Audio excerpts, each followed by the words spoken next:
धनिया पट्टी गांव। हर घर में गरीबी, हर चेहरे पर थकावट और हर आंख में उम्मीद का पानी था। इन्हीं आंखों में एक जोड़ी आंखें थी बलिया की, एक साधारण किसान जिसकी किस्मत ने कब से उसका साथ छोड़ दिया था। सुन रहे हैं बलिया, घर में आटा खत्म है। कुंदन को आज फिर खाली पेट सुला दिया मैंने। हर रोज तुम यही कहकर निकल जाते हो कि कुछ करोगे, पर करते क्या हो? हाँ, अरे झुमकी, मैंने खेत नहीं छोड़ा, खेत ने मुझे छोड़ दिया। साहूकार रतन से उधारी ली थी, वो अब खेत की जमीन पर कब्जा करके बैठा है। समझ नहीं आता कि करूं तो करूं क्या। तुम नकारे हो। एक औरत होकर मैं समझती हूँ कि मेहनत क्या होती है, और तुम मर्द होकर बस रोते रहते हो। बलिया ने चुपचाप घर की ओर से मुंह मोड़ा और निकल पड़ा। जेब में एक टूटा सिक्का था और दिल में एक टूटा सपना। गांव का हर घर जानता था कि बलिया अब किस्मत के भरोसे जी रहा है। बलिया गया रतन साहू के पास। साहूकार जी कुछ काम दीजिए, मजदूरी ही सही। घर में खाने को कुछ नहीं है साहूकार जी, कुछ तो काम दीजिए। काम? अरे भाई, तेरे जैसे भूखे आदमी से कोई क्या काम कराएगा रे बलिया? तुझे तो अपना ही वजन ढोना मुश्किल लगता है और तू चला है काम करने। अबे चल जा, कहीं और भाग्य आजमा अपना।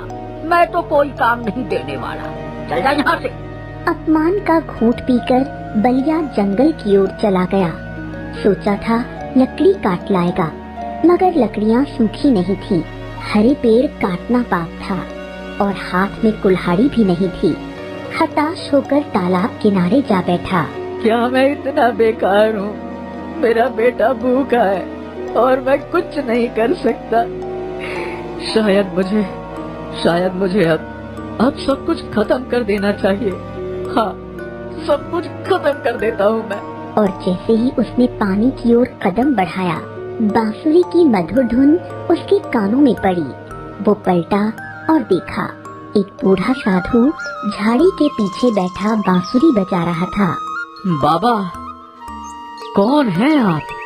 आपका ये स्वर बहुत सुकून दे रहा है।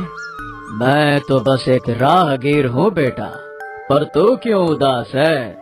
घर में सब भूखे हैं, जमीन गई, मान सम्मान खो गया और अब तो जीने की हिम्मत भी नहीं बची बाबा।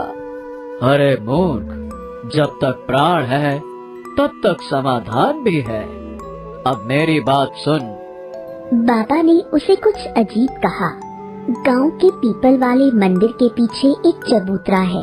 वहाँ मिट्टी के नीचे कुछ ऐसा है जो उसका जीवन बदल सकता है। बलिया ने आधी रात में हिम्मत जुटाई और मंदिर के पीछे खुदाई शुरू की। थोड़ी ही खुदाई के बाद उसे एक पुराना संदूक मिला। उसने उसे खोला। उसमें चांदी के सिक्के थे और एक पुरानी डायरी। हाँ,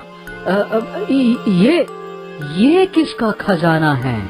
बलिया सीधे सरपंच हरिनाथ के पास गया और सब कुछ बता दिया।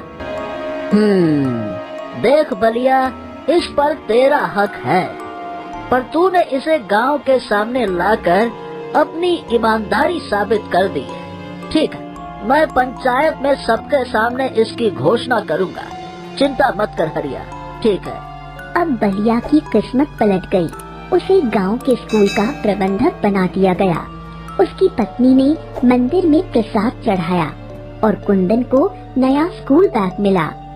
रतन साहू को पंचायत ने चेतावनी दी और उसकी जब्त की गई जमीन बलिया को लौटा दी गई। एक दिन बलिया फिर उसी तालाब किनारे गया। ढूंढा, आवाज दी, पर साधु बाबा कहीं नहीं थे। किसी को नहीं पता वो कौन थे, कहाँ से आए और कहाँ चले गए।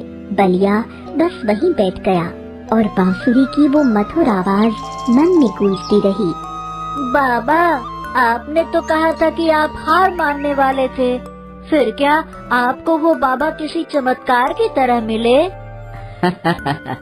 बेटा, कुछ लोग हमारे जीवन में आते हैं और सिर्फ इतना करके चले जाते हैं कि हम खुद को फिर से पहचान सकें।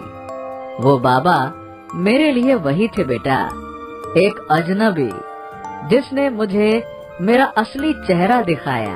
बलिया, सच कहूँ तो उस अजनबी ने मुझे भी बदल दिया।